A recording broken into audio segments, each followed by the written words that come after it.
Finally, Muhanshi struggled to push away the big pig's trotter that almost suffocated her again. Her pretty face was already red as she was seen by even more people this time, and everyone in the room was Yi Xian's neighbor, even the future in-laws.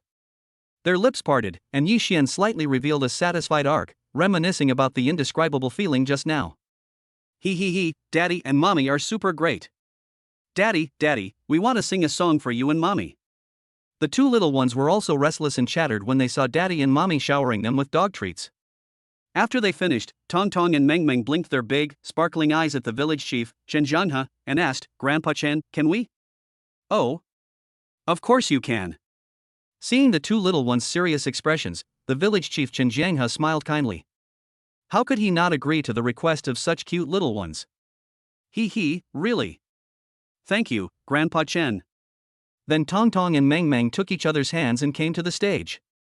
Next, we're going to sing a song that Baba sang before. It's called Love Is Not a Choice. The neighborhood music teacher heard what the two little ones said, so he found the accompaniment to Love Is Not Optional on the computer and started playing it with the two little ones nodding in agreement. When everyone heard the music start, the buzzing room instantly fell silent, and only the soothing accompaniment to Love Is Not Optional could be heard. It's hard to forget the first time I saw you. A pair of charming eyes. Your figure in my mind. It won't go away. A super cute, childish voice sounded, giving the impression that it was completely different from what Yi Xian had sung at Ning Schwanger's concert. This song was just right in terms of both singing skills and tone, and it was obvious that she had practiced a lot with her father in private. Seeing the two little ones singing in the middle of the field, he was also slightly shocked. He obviously didn't expect his daughter to sing so well. The sweet sound of the girls' voices made the simple villagers in the audience smile knowingly, while the fans in the live broadcast room were abuzz with excitement and melted at the sound. Wow, the two daughters of the male god sing so beautifully and are so cute. Oh no, the male god is so bad, he tricked me into having daughters again. What cute little girls, I really want to take them home and give them kisses every day. Come to the bowl, handsome, let's talk about a 300 million project, the kind you don't have to be responsible for. Mom, if this kind of father figure were my husband, I would definitely smile in my sleep. The barrage of comments whizzed past the screen, making it impossible to read. The 500,000 followers the account had originally had increased exponentially thanks to the two little girls singing. 520,000. 550,000. 580,000. It didn't take long for the number of followers to easily break 600,000, and then it continued to approach 700,000 at an unrelenting pace. The killing power of cute children is quite formidable. Many fans couldn't help but feel a myriad of emotions in their hearts. A tiger father has a dog daughter, Yi Xian is so amazing, his daughter must be no less so. The actions of the two little ones have already proven everything. The sound is really irresistible, so cute and so sweet.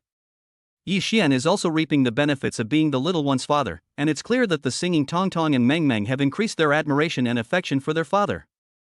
Zhou Zitian, the representative of single dogs, is feeling even more envy than ever. Yes, really sour. Is this father-daughter trio taking turns to throw dog treats in rhythm? Is there any room left for people to live? At this moment, the hearts of Zhou Zitian and other single dogs can't help but be envious. Just as Zhou Zitian's inner sadness is overwhelmed by the dog treats. I'm afraid I'll fall in love with you myself. I dare not let myself get too close. I'm afraid I don't have much to give you. It takes a lot of courage to love you. The sweet voice of the two little girls is so enchanting that it makes everyone's eyes freeze, their hearts melt, and their scalps tingle. Chapter 58 Hi, that's, it doesn't matter whose poop it is. The sound of the young and cute voices came through the sound system and filled every corner of the campfire stage. Ding! The host's song was sung for the first time by his daughter, and the reward is the Divine Bone Setting ability. Divine Bone Setting, the host with this ability can correct the bones of their body and others. Although they cannot be repaired if they are broken, as long as the body is intact, bones that have been broken into pieces can be saved. This ability, combined with divine medical skills, is excellent. Divine level bone setting? This ability is a bit useless, but if it really comes in handy, it can be extremely effective. Just kidding, being able to save someone whose bones have been broken to dust is beyond the scope of medicine. After sorting through the information sent by the system, Yi Xian's mouth curled up slightly, not knowing when this ability could be used. The happy time passed quickly, and the campfire party came to an end. When Yi Xian's family returned to the exquisite bamboo building, it was already 8 o'clock in the evening. It was a tiring but enjoyable day. Seeing the tired expressions on the faces of his parents and Mu Hanxue, he smiled slightly and said, "Why don't I help you get rid of your fatigue?" "Get rid of fatigue? You know how to do that?" Hearing Big Piggy's words, Mu Hanxue was the first to question. "Really? Dad, let's get started." Mu Hanxue questioned, but the two little ones had complete faith in their omnipotent father and were looking forward to it with big, sparkling eyes. "Haha, okay." Seeing the eager look on the two little ones' faces, he smiled at Ye's parents and said, "Mom and Dad, why don't you go first?" "That's fine." Yi Furin and Yi Mum pondered for a moment before nodding. Ding! Congratulations to the host for redeeming Innocent Golden Needles, one set, which costs the host 10 points of daddy value. Innocent Golden Needles. This golden needle can remain innocent at all times without being used, immune to all viruses and bacteria. It is a sacred object that countless acupuncture masters have spent their entire lives trying to obtain, and the host does not need to worry about any chain reactions caused by using the golden needle. After hearing the system's introduction, Yi Xian's inventory was now equipped with an additional set of immaculate golden needles. This was the set that, if it became known to the outside world, would absolutely attract countless people to fight over it. Unfortunately, no one in the world knew of the existence of the immaculate golden needles, except Yi Xian. Moreover, now that the immaculate golden needles existed, if they were used in conjunction with the god level 10,000 magnets and the god level control the heavens, killing people would be even more convenient. Then I'll get started. Next, he flipped his right hand and more than 10 golden needles appeared as if by magic. He also exchanged for Peach Blossom Immortal Brew from the system mall. He had used one drop on Zai Oxianba before, but now that he was family, Yi Xian of course would not be stingy. He used 2 drops directly on more than 10 golden needles, evenly distributing them. In this way, Ye's father became the first test subject. Although Yi Xian was extremely confident in his own level, Ye's father and mother were not so confident. However, their thoughts soon changed. Scoffing. Jiang Wanqing, Mu Hanxue, and the two little ones saw a flash of brilliance. The next moment, the golden needles had precisely penetrated one of Ye's father's acupoints. And that was just the beginning. As the brilliance flashed again and again, in no time at all, more than 10 golden needles had precisely hit every acupoint. From the moment Yi Xian inserted the needles to the moment they penetrated every acupoint all over his body, it was just a matter of a second or two. The effects of Peach Blossom Immortal Brew were fully absorbed, and with a flick of the right hand, all the golden needles had left the acupuncture points and returned to the needle sac. Under the dual effects of stimulating the acupuncture points and the value of Peach Blossom Immortal Brew, Ye's father obviously felt much better, and the tiredness of the day was gone. He looked at his son in surprise. "I can't tell, kid, you've got some skills." "Yi, how do you feel?" Seeing that Ye's father's spirits were obviously much better, Jiang Wanqing curiously asked out loud, as if another hidden ability of her son had appeared. What else was this brat hiding from them? "I feel mentally clear, and my vision has obviously improved a lot, like the fog dispersing in winter. It feels wonderful." Ye's father thought about the feeling he just had and recounted it with certainty. "Oh? This brat's techniques are so good." Suspiciously, Jiang Wanqing looked at her son. She of course knew that what her son had used here was none other than traditional Chinese medicine acupuncture, which was now looked down upon by the medical community. It could even be said that this was a technique that was close to being lost. After all, nowadays, both China and other countries mainly use Western medicine. The situation of traditional Chinese medicine is like the setting sun. Although there is still a sunset, it is already the last dawn about to disappear. Just try it and you'll know." Ye's father laughed and sold a secret. The feeling was wonderful, completely indescribable in words. "You sound so convincing, brat. Come and give me a treatment." Jiang Wanqing was also extremely tempted after hearing this. "Right away." Upon hearing his mother's words, he gave a small smile, and the same movement appeared, only a bit faster than before. Soon, Yimu's golden needles all over her body were also collected and entered the needle sac under precise control. "Ha!" Obviously feeling the enhancement of her mental state, Jiang Wanqing looked at her son with surprised eyes. "You brat, not bad." He, that's right, it's not like it's not looking at whose poop." That's right." Yi Xian hadn't spoken yet, but the two little ones couldn't help but chatter proudly, making his parents smile. "Okay, who's next?" "Me. And me." Tong Tong and Meng Meng, who had been waiting impatiently, eagerly chimed in. Mu Hanshi, seeing the state of his future-in-laws, was also a little suspiciously looking forward to it. In no time at all, the two little ones also finished their acupuncture treatment, and the 2 drops of peach blossom immortal brew were absorbed by the 2 little ones, leaving them full of energy. The effect was much better than that on Ye's parents. After all, Tong Tong and Meng Meng were small in size, so it was normal for them to have such an effect. Tong Tong and Meng Meng, you 2 little ones are leaving tomorrow, so would you like to sleep with your grandparents tonight? Zhang Wanqing was beaming with joy at the sight of her 2 adorable granddaughters. Yi Yunfei was also beaming with joy at the sight of his 2 adorable granddaughters. They had always thought that they would have to wait at least 3 to 5 years to see such a scene, but who would have thought that their son would be so successful, not only bringing back such a beautiful, well-educated daughter-in-law, but also 2 such cute and adorable little ones. Of course we want to. Yes, we will miss you after we leave. This place is super nice. Tong Tong and Meng Meng nodded their heads as they pecked at the rice, and Yi Xian and Mu Hanxue were left alone in the living room. Seeing that there were only 2 people left, Mu Hanxue couldn't help but become nervous. As soon as the 2 of them were alone, she knew that she would definitely not be able to escape the clutches of that big pig's paw. What should she do? That big jerk is going to torment her again. With a thud, just as Mu Hanxi was thinking about this scene in the 2nd dimension, a brain cracker came knocking. You bastard, what are you doing? 2 small, clean hands covered his head, glaring at Yi Xian with anger. That touch of charm almost made Yi Xian unable to restrain himself. Hey, what are you thinking? Your face is so red. After pausing, he continued, I'm warning you, don't have any improper thoughts about me. Mu Hanxua. You're not thinking anything improper, you big pig's foot. You big jerk. Seeing the big pig's foot in front of her deliberately teasing and bullying her, Mu Hanxua pouted, ground her silver teeth, and was ready to attack. P.S. Thanks to A who lives by the sea and loves the waves, user 212388701, user 101685573, user 222499995, the new leader of the Zhaotian Gangmengling, Hui, SRLS, user does not exist, Purple Rain, the box of Moonlight Jujibo, Rejector 007, Tang San's father, Tracy who loves pan-fried lamb, Xiao Wei who loves Basan fried meat, user 11 Shuefeng, Wei, bored, Jin Tang, B, the old Shura who likes the white ibis, she has a weak stomach, user 100495532, Yuan.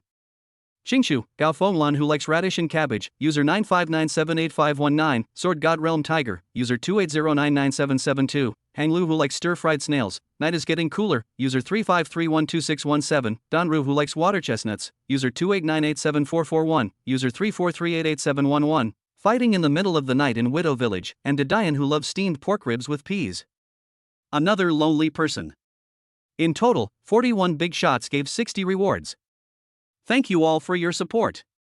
Chapter 59. Hurry up and get out of the way, it'll be bad if the uncle, aunt, and daughter come out. The living room of the bamboo building is filled with flirting. The overwhelming amount of dog food is centered on these 2 people, overflowing and filling every inch of the living room. If Ye's parents and the 2 little ones were here, they would definitely be eating a generous portion of dog food. Hurry up, lie down, I'm going to start. Mu Hanxua. You, humph.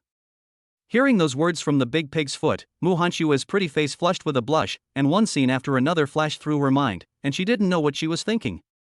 Ooh, your face is so red, are you okay? As Yi Xian's hand was already pressed against Mu Hanxua's smooth, white forehead, which made Mu Hanxua grind her teeth in secret. It's not because you're such a jerk, otherwise. How could my lady be like this? Yes, it's that jerk. Cut the crap and get started. She glared fiercely at Yi Xian. How could she be fine? She couldn't possibly say that she had thought of doing it with him, that guy was a complete pig's foot, a super invincible and hateful bastard. Are you sure you're okay? Seeing the familiar look on his wife's face, could it be? Cough cough, she didn't think of that, did she? Upon thinking of this, Yi Xian gave a wry smile. He really didn't expect that this beautiful wife of his had been led astray, but it was quite good like this. Ding! Congratulations, host, for redeeming and using 4 drops of Peach Blossom Immortal Brew, which cost you 200 daddy points. That's right. It was 4 drops, and more than 10 golden needles absorbed all 4 drops of Peach Blossom Immortal Brew, and then with a flash it was like a flash in the pan, and the next moment more than 10 golden needles had already appeared in various acupoints of his beautiful wife. There was a pause for a few seconds, and after the Peach Blossom Elixir has been absorbed, withdraw the golden needles into the needle sack and then throw them into the storage space. Under the super potent effect of the full 4 drops of peach blossom elixir, Mu Hanshua is experiencing subtle changes in every aspect of her life, from her appearance and figure to her physical fitness, all of which have been significantly improved. In particular, her stamina will be at least doubled. Of course, Mu Hanshua wouldn't know this at the moment. Under the effect of peach blossom elixir, all of Mu Hanshua's fatigue was swept away, and not only that, but she also felt full of energy. How did you do it? Mu Hanshua, who could obviously feel the changes in her body, looked at the big pig's trotter in front of her with surprised eyes. This scene was too surprising. No wonder the uncle, aunt, and the 2 little guys had such a noticeable change in their mental state. Do you want to know? He looked up and down at his beautiful daughter-in-law, who was in good spirits, and smiled meaningfully. You'll have to pay the price tonight, my little treasure. While speaking, Yi Xian reached out and ran his hand between the nose of the beautiful woman in front of him, and his large hand unexpectedly touched her delicate ear. This made Mu Hanshua's pretty face flush with shame, and she struggled to escape the clutches of the devil in front of her. You go, ah. Before Mu Hanshua, who had not finished speaking, fell to the ground due to an imbalance of gravity, accompanied by a crunching sound at the ankle. However, just as Mu Hanshua was about to fall to the ground, a large hand embraced her slender waist, and then Yi Xian pressed himself against her. The distance between the two was no more than 3 centimeters, and they could clearly feel each other's breath. Goo goo.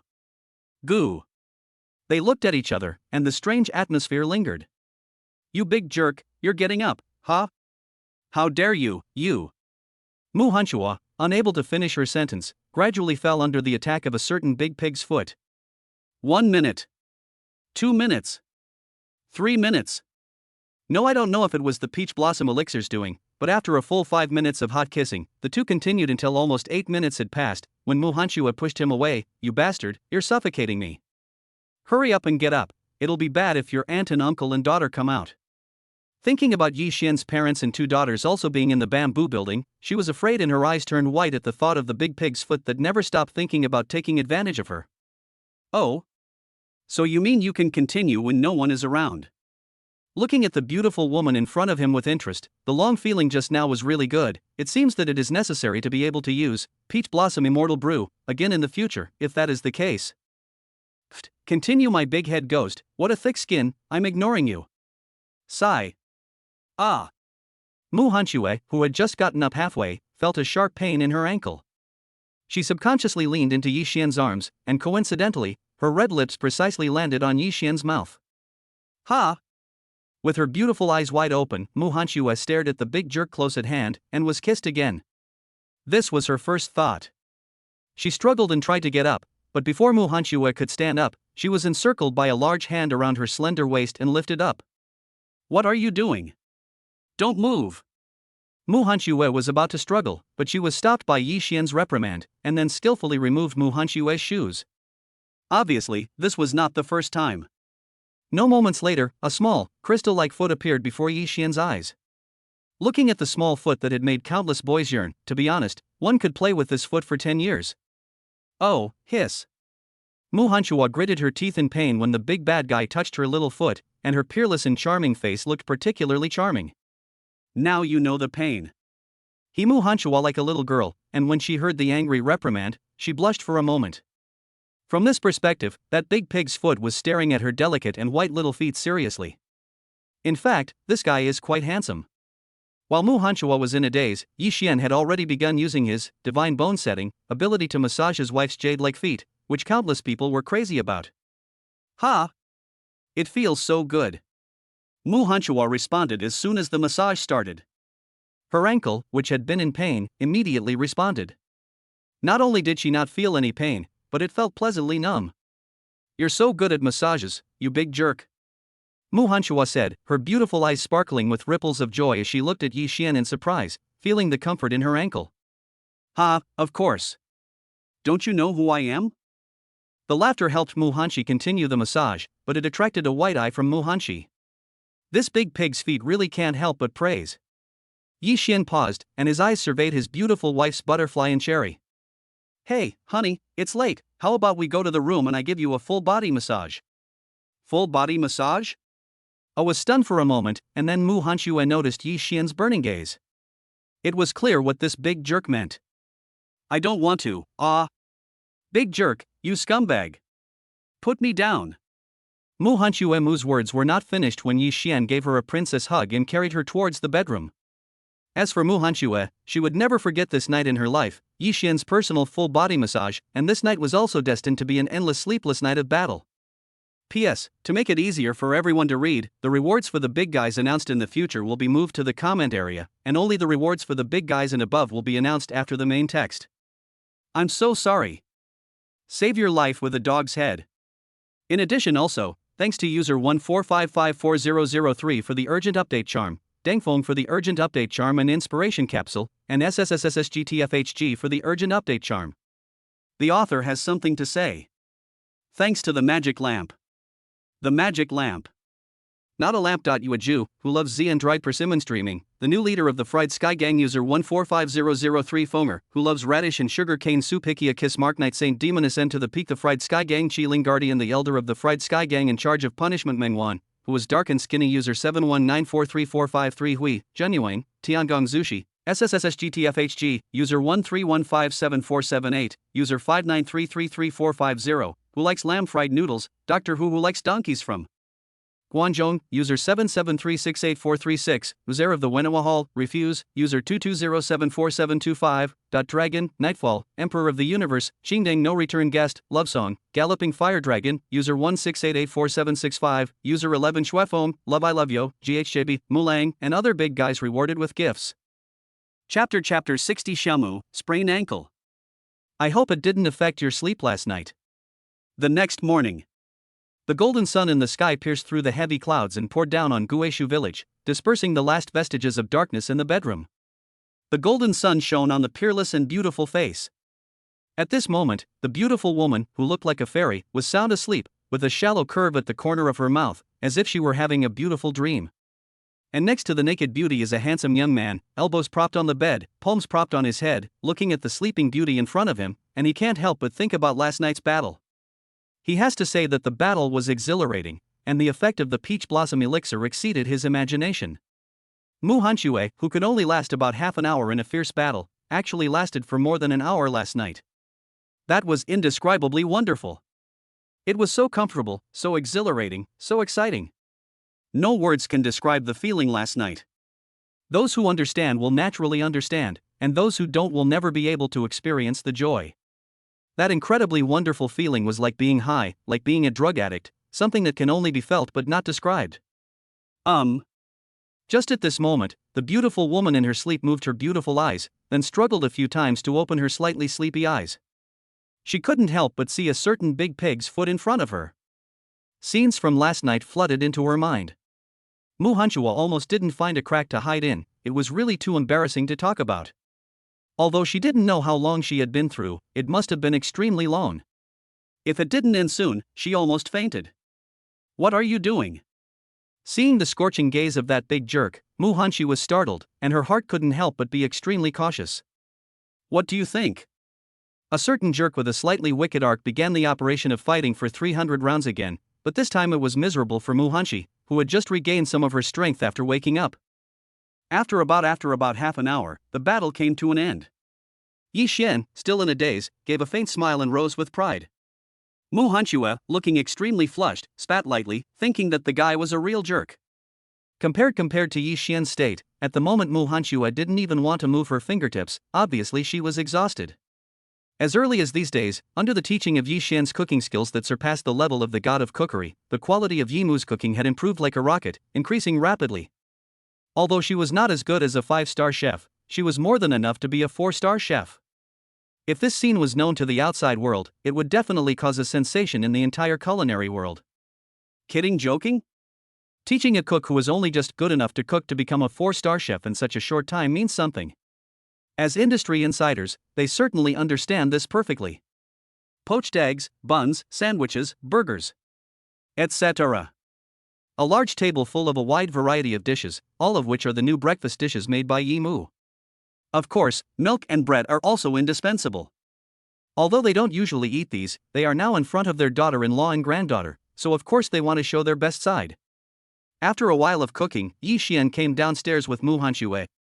Even with the transformation of the peach blossom immortal brew, it could not withstand such a toss.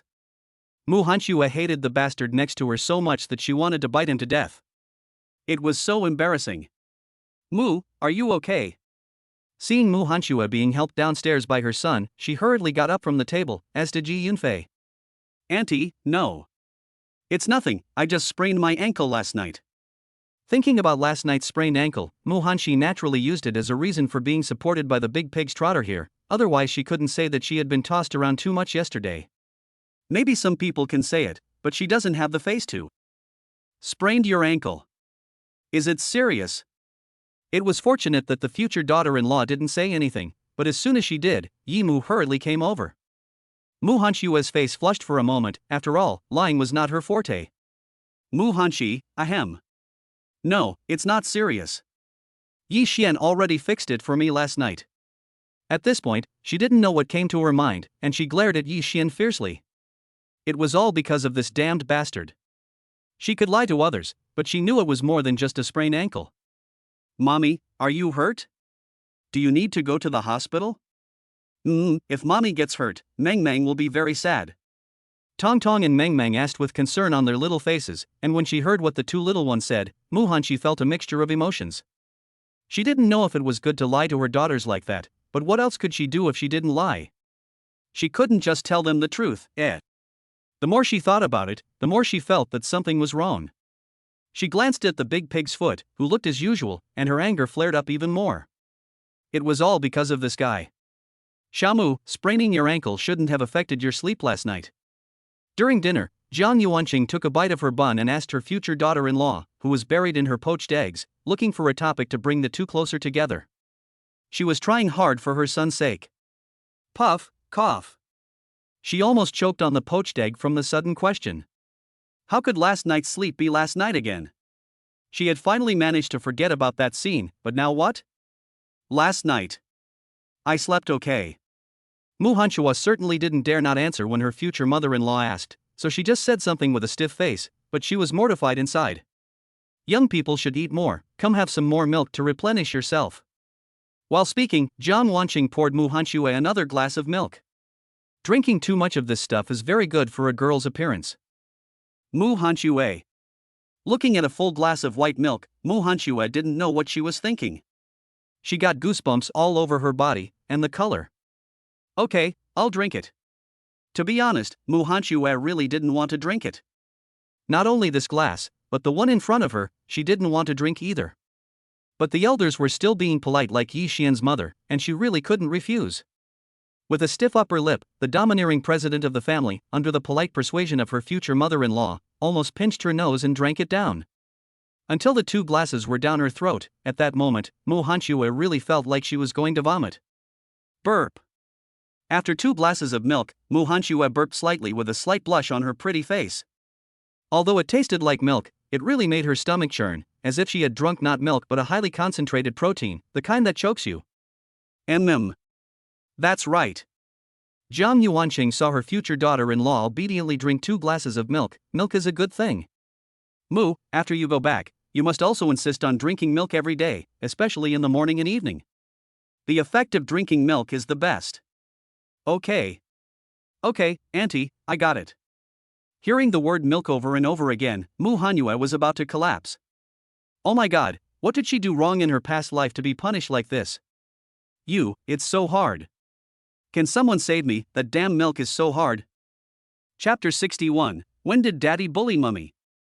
Is that love?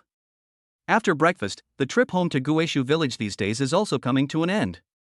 The Tianji group has a lot of things waiting for Mu Hanshi to go back and deal with, and Shelley, the assistant and bodyguard, has already made several calls. As for safety, they don't need to worry at all. After all, as long as Yi Xian is with them, their young lady and 2 little princesses will be fine. What she doesn't know is that this time in Guishu village, the demon capital Qin family's Qin Chua has already been killed by Yi Xian, and there is not a trace of his body left. No, to be more precise, no one knows how he died. Mom and Dad, you don't need to see us off. I'll call you when I arrive. Seeing the reluctant expressions of Yi Xian's parents, Yi Xian waved goodbye, and the 2 little ones also had to go back to class. Be careful on the road, Yi Xian's father reminded his son, who was already in the driver's seat. Don't worry, Dad. As he spoke, the roaring sound of the roaring beast sounded, and the car had already started. However, at this time, Jiang Wanqing's voice came over. Shamu, if that brat bullies you, just call me and see how I'll fix him. Yi Xian, who heard his mother's voice, was speechless and rolled his eyes, but Mu Hanqi was a little flattered. However, when she thought about the big pig's feet bullying her from time to time, and it was still the kind that couldn't be said, she couldn't help but go a little crazy. He, Baba can't bully Mama anymore, Mama has a backer now. I really want to see Grandma scold Daddy after he has bullied Mummy. The two little ones chattered on fearlessly, but before they could continue their joy, two spoiling heads crashed down on the smooth foreheads of Tong Tong and Meng Meng, and the two little ones let out a meh. When did Daddy bully Mummy? That's love, understand? He corrected his two daughters seriously. Humph, Daddy obviously loves to bully Mummy. That's right, Daddy bullies Mummy's butterflies and cherries too. Mu Hanchua, who had wanted to laugh when she saw the big pig's paw deflate, was stunned in place after hearing this. You too, who taught you that? Yi Xian was also taken aback by what he heard. These two little guys really dare to say anything. Don't think we're 1 or 2 year olds, we're already 1.5 years old. Exactly, it's obvious that Daddy likes butterflies and cherries, that's why he's with Mummy. Mu Hanqi was so angry that her lungs were about to explode. At this moment, she deeply regretted teaching the two little ones about butterflies and cherries, and saying so in front of that big jerk.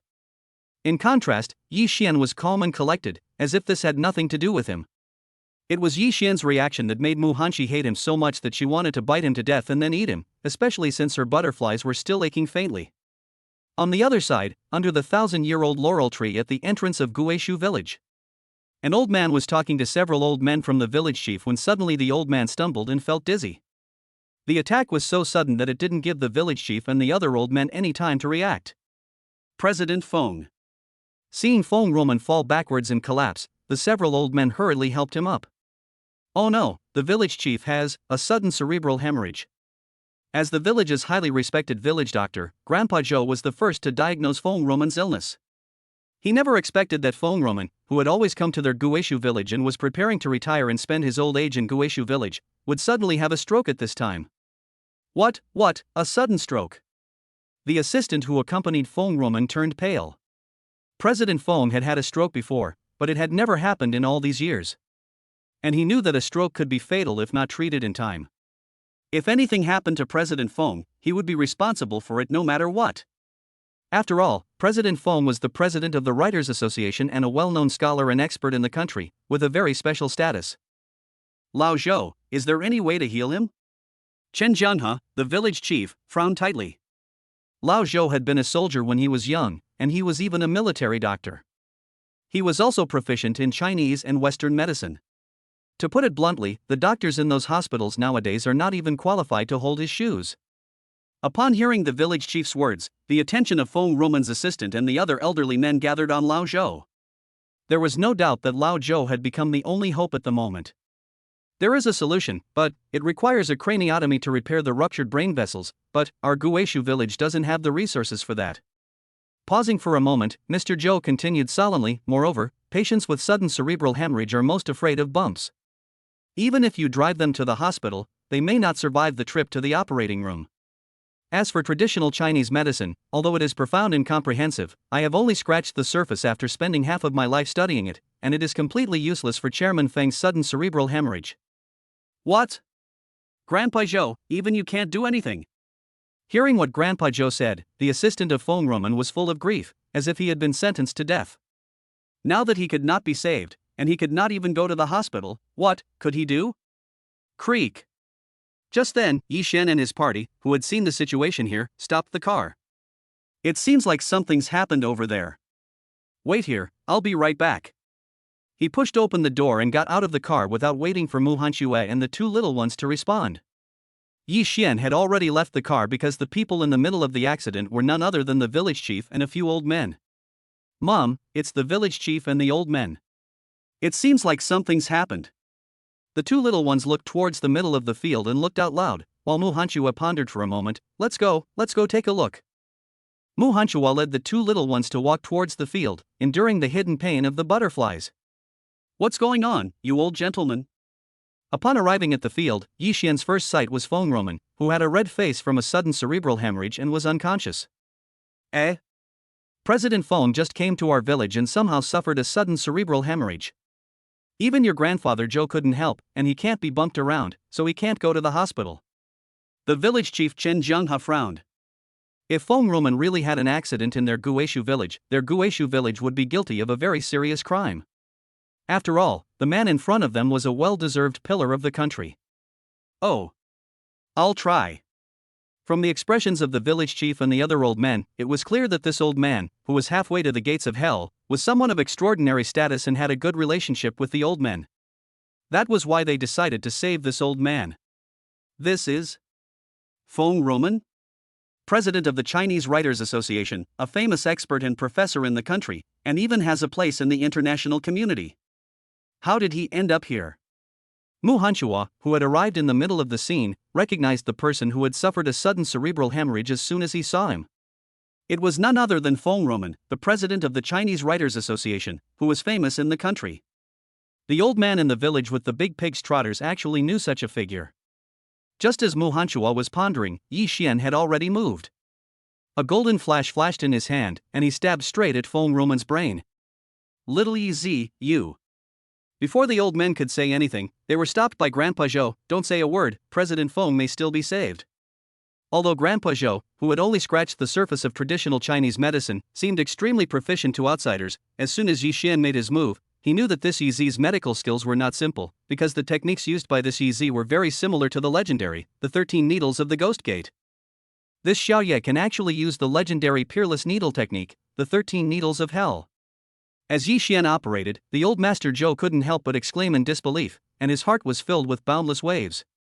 It's just that, how did this Xiaoye learn it? Chapter 62, Is Big Piggy a medical genius? Wow, Mommy, look, Daddy is using needles again. Baba's acupuncture is super effective. Yesterday, he was clearly very tired, but after a few stabs, he was completely not tired anymore. Ha! Hearing the two little ones' words, Chen Jianghe, the originally suspicious village chief, and several other old men all looked at Yi Xian again, who was already performing acupuncture with a ghostly speed. "Lao Zhou, is that ghostly 13 needle technique really that powerful?" The village chief Chen Jianghe asked after a pause. "Powerful? It's more than that." Hearing the village chief's words, the old man Zhou, who had been a military doctor for decades, spoke eloquently. "What Yi Zi used here is, unsurprisingly, the legendary, ghostly 13 needle technique. This acupuncture technique was created by Bian Ke during the Warring States period. This acupuncture method is extremely effective in expelling diseases and evil spirits, and it is a medical miracle that the patient will never suffer a relapse after recovery. Moreover, the 13 needles of the Ghost Gate is a profound and special treatment method among acupuncture points, and it is the most amazing aspect of traditional Chinese medicine acupuncture. The process of performing it is also extremely demanding. First, the 13 needles of the Ghost Gate are used to open up the heart channel, which controls the mind. If the heart is chaotic, the mind will be confused. The governor vessel is selected to calm the mind. Grandpa Zhou talked about it as if he knew it all, and the way the two little ones looked at their father changed. "Wow, Dad's acupuncture is really amazing." Yes, the 13 needles of the Ghost Gate, what an awesome name." Although the two little ones didn't seem to understand what they were listening to, it was enough that their father was awesome, and the rest didn't matter to them. Mu Hanshi, on the other hand, was dumbfounded by what Grandpa Zhou had said. 13 needles at the gates of hell? What the hell? If that's the case, then that big pig's foot is a medical genius. Even though she didn't know much about medicine, she could already tell from Grandpa Zhou's words that this kind of acupuncture was extraordinary. It was terrifying to think about. Mu Hanshi couldn't help but think about the changes after being given acupuncture by that big jerk last night. Not only did the feeling of fatigue disappear, but the two of them also had a fierce battle that lasted more than an hour at night, which was a little more than double the usual amount. This obviously also provided an extremely real testament to what the old man Zhou had said. Congratulations to the host for gaining plus 188 daddy points from Tongtong. Congratulations, host, you have earned plus 188 daddy points from Meng Meng. Congratulations, host, you have earned plus 188 daddy points from Tongtong. Congratulations, host, you have earned plus 188 daddy points from Meng Meng. Unsurprisingly, the two little ones' admiration for their father grew even stronger. Their father looked really, really handsome when he was serious. And upon hearing what Mr. Zhou said, the village chief and the other old men all looked at Yi Xian with changed expressions. This Yi Xian was now using such an illustrious acupuncture technique. Suddenly, they realized that the Child King had not only found a beautiful wife, but also 2 super cute daughters. No wonder that girl could fancy their village's Yi Xian. It turns out that Yi Xian is so outstanding. Amidst the various emotions, Yi Xian finished administering the 13 needles of the Ghost Gate. For this operation, he earned more than 1,000 points just for being the father. He didn't care about the emotions of old Master Zhou. After all, in his opinion, this was just something that came naturally. Just then, a miraculous scene unfolded. Yabunin fainted. Fengruman, whose face had turned red, struggled to open his eyes, and the redness on his face returned to normal. Then, without warning, a mouthful of black blood spurted from his mouth and splashed onto the 1,000-year-old laurel tree. Yeshi, the old man, woke up. Baba is amazing, fantastic. Tong Tong and Meng Meng were excited to see the unconscious old man being rescued by Baba. They clapped their hands and jumped happily, as Baba looked so handsome when he was in the limelight. Calm down. Yi Xian, who had collected the golden needles, petted the 2 little ones' heads fondly, his face full of love. In his opinion, the smiles on the 2 little ones' faces at the moment were happier than if he had cured 10 or even 100 Fengruman. Gentlemen, we should go now. Goodbye. When the matter is settled, he brushes himself off and hides his achievements and fame. Although it is difficult to hide these, after all, he performed an operation in front of the old masters. At least the 13 needles of hell will be remembered by Master Zhou for the rest of his life. When Fengruman regained his senses and looked around, Yi Xian's figure was already gone, and the only things that could be heard were the roaring of the supercar as it left and the rising plumes of smoke. Fengruman's assistant, looking at the puddle of smoke left in the field, was completely dumbfounded. The scenes just now appeared in front of his eyes. That guy had actually cured the chairman's sudden cerebral hemorrhage in no time at all. How could it be? It took less than 10 minutes, and the chairman was cured after spitting out a mouthful of blood. The scene that unfolded before his eyes completely exceeded his understanding. What am I doing? Fengruman, who had spit out some blood, came back to his senses and felt that his breathing had improved. Hearing the chairman's words, his assistant let out a deep breath of relief. Chairman, a young man used acupuncture to cure your sudden cerebral hemorrhage. Cerebral hemorrhage and sudden, a young man? Upon hearing his assistant's words, Fengruman looked around, searching for something. Seeing this scene, the village chief Chen Jianghe smiled slightly. Chairman Feng, don't look for it, Xiaoya has already left. Chen Jianghe, the village chief, let out a sigh of relief when he was sure that Fengruman was fine. Xiao Yizi? Lao Chen, you know the young man who saved me. Upon hearing the village chief Chen Jianghe's words, Fengruman's eyes shone with a glimmer. One should repay even the smallest kindness, let alone a great kindness such as saving one's life. Chen Jianghe was momentarily taken aback by what he heard, and promptly exchanged smiles with the other elderly men. Of course I know him. And that Yizi grew up right in front of our eyes, it's just that. I didn't expect that little guy to be such a skilled doctor. After some understanding, Fengruman also learned that the person who saved him was from Guishu village, named Yi Xian, and was the proudest young successor in Guishu village. By the way, President Feng, you should have heard of the poem Eternal Regret. Fengruman, as the president of the Writers Association, could not have not heard of the poem Eternal Regret, which is currently going viral on the internet. Eternal Regret? It's the timeless masterpiece recited by the 2 genius kids on the internet. Upon hearing Chen Jianghe's words, Fengruman was taken aback, but his assistant beside him suddenly had a thought, and his pupils suddenly contracted.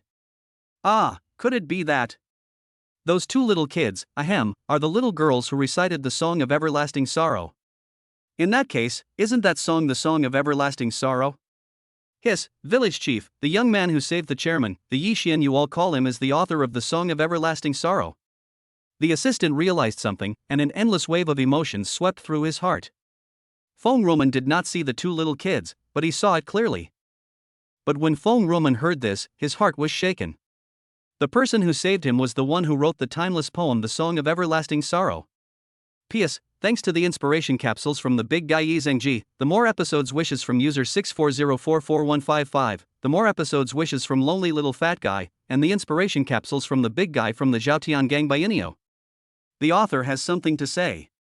Thanks to users 214149881, the Holy Fire Sex Arch Defender Chiling, 929811682, Black Butterfly, Zhongchen who loves Shanping Ravioli, Xiaogu, user does not exist, the new leader of the Fried Sky Gang Mengling, Refuse, Yixingqi, Yanxiao who loves the rice from Chagan Lake, Dachin, the Heartless King, Bayur who loves rice noodle seasoning, Xiaoyaozi. Old Wine, this is the person, user 321011791, your teeth will hurt if you eat too much sugar, Happy Xingyu, Dongfang Shenwu, Songyamo, user 640444155, Yangqiu who loves Xuanqingwood pressed oil, Hui, Zhang Chen, who loves Shinping ravioli, Lonely Little Fat, Zhoutian Bang, Bainuo, Huanianmeng, Luofadian, who loves 5-color braised rice, Iwabagu, Shelly, Tanagawa Tamaru, Lone Wolf, etc. Big Guys rewards to support. Thank you so much. Chapter 63, a thoughtful little cotton padded jacket, so that Baba and Mama can watch the butterflies together. Feng Roman's eyes flashed with brilliance, because it was his assistant who had learned about this timeless masterpiece from the internet in the first place. At the time, everyone in the Writers Association was shaken by it. Lao Chun, can you tell me about Yi Xian, the one who saved me? Feng Roman was very curious about the experiences of someone who could write such a timeless poem and also save a young man who had a sudden cerebral hemorrhage. That's a long story, and if I go into detail, I don't think I could finish in 3 days and nights. In this way, the village chief and a few old men let their thoughts wander as they told the story of Yi Xian in great detail, recounting everything from when he was a child king, stealing chickens, fishing, and taking bird eggs. When he heard that even the dogs in the entire village were now afraid of Yi Xian, Feng Roman was momentarily stunned, and scenes began to appear in his mind's eye. After a short while, Feng Roman looked with interest in the direction of the center of the demon capital, and a smile appeared at the corner of his mouth. Yi Xian, an interesting young man, but I'm afraid I owed him a great favor. A life-saving favor is as great as the sky. On the other side, in the car speeding towards the Kowloon villa. He, Daddy, you're amazing. Tong Tong was still excited, her little head filled with images of Daddy's heroic feat. Daddy was the most charming at that moment. Meng Meng loves you so much, Moa. Meng Meng was even more direct, and a sweet, cute kiss landed on Baba's side face, making the heart of a certain guy who didn't have the heart to laugh melt. Meng Meng, you, don't fight with me for Baba, Tong Tong on the side was unhappy, and seeing Meng Meng kiss Baba, she wasn't calm either. I want Baba too. With a muah sound, she was satisfied after a loving kiss, but this scene made Mu Hanchi feel a little heart-stopping, as the dog food caught her off guard. Yi Xian, when did you learn to be such a good doctor? After eating the sweet dog food, Mu Hanchi asked curiously. That was a sudden cerebral hemorrhage, and a few stitches would make it better. She knew exactly what that meant. In general, this kind of situation requires a craniotomy. Before Yi Xian could say anything, Tong Tong started her usual divine assistance with a smile. Does Mommy also adore Daddy as much as we do? Who adores your daddy? Mu Hanchua was stunned for a moment, and when her secret was revealed, she felt faint. To be honest, Yi Xian's move really exceeded her expectations a bit. To say that she didn't admire him at all would be a lie. Shame on you, you're blushing, and people who lie are not good children. Meng Meng said, her big, wide eyes twinkling like crescent moons as she saw how embarrassed Mama looked. Aren't you embarrassed that Mama didn't see you? Pretending to scold, she pinched the cheeks of the two little ones. You two little ones, what are you saying the truth for? You, shameless. Mu Hanchi was a little relieved to hear the first part of the sentence, but when she heard the second part, she felt an urge to pin the bastard to the ground and bite him to death. What a bastard! She had never met such a shameless and hateful person. It was enough that he bullied her at night, but he also bullied her at every opportunity during the day. She stared fiercely at a certain big pig's foot. If eyes could kill, even Yi Xian, who had many abilities, would be annihilated by Mu Hanchi's sharp gaze at this moment. While driving, he teased his beautiful daughter-in-law, and it was quite a sight to see her go crazy. After a while, the two little ones finally let go of their tortured mommy. Daddy, why don't you tell us a story? We haven't heard you tell us a story for a few days. Tonton's big, hopeful eyes blinked, as if they could talk, and she was just adorable. Meng Ming's eyes lit up when she heard her sister's words. She loved listening to stories, especially those told by her father. Daddy, Meng Meng really wants to hear it too. Yes, come on, Daddy. The sweet, lispy voice made Yi Xian melt. Mu Hanxue, who was watching the scene, couldn't help but feel envious. She looked at a certain big pig's feet with a sour look, as if she had eaten a lemon. Of course I can tell stories, but is there any benefit for Daddy? A smile of affectionate love looked at the two little ones. Well, there are benefits. Hearing their father's words, Tong Tong and Meng Meng thought hard. At one point, the two little ones' gaze fell on Mama, and after a moment of thought, they said, "If Daddy tells us a story, can we watch the butterflies with Daddy and Mama tonight?" Mu Hanshua. Watching butterflies together, Mu Hanshua really felt like bursting. These two little ones were going crazy, and Mu Hanshua felt that they were getting further and further away from the path of good children. Ahem. Then Daddy will tell you one. Seeing his peerless wife on the verge of an explosion, he coughed lightly to smooth things over. These two little ones are outrageous for their father's divine assistance. If he doesn't say anything, who knows what they might say? Yeshi, really, Daddy, you're super nice. Super spoiled, we love it, Meng Meng likes it so much, The two little guys are really lovable and hateable.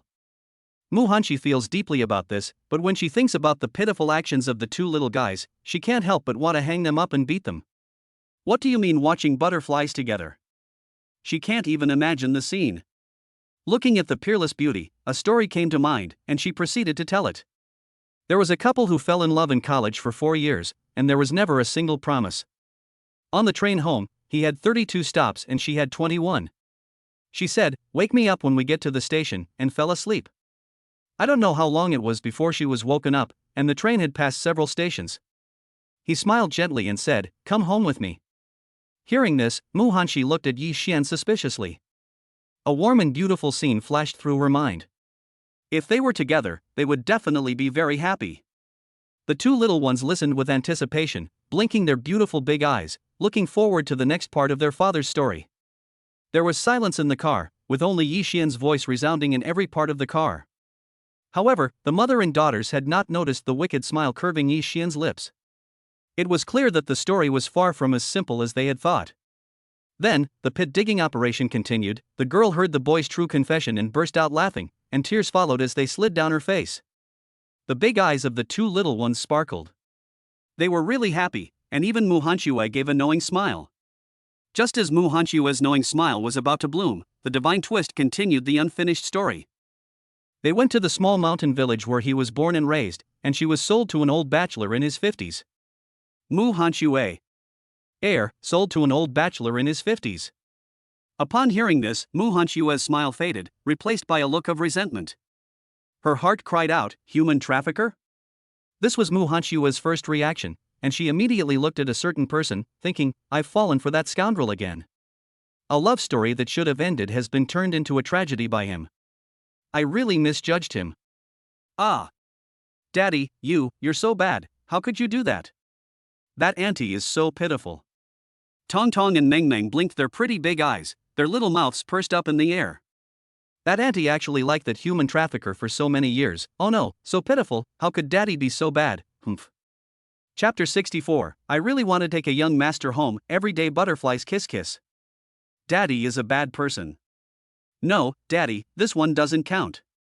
You have to tell a new one, otherwise we won't let you watch butterflies with Mommy at night.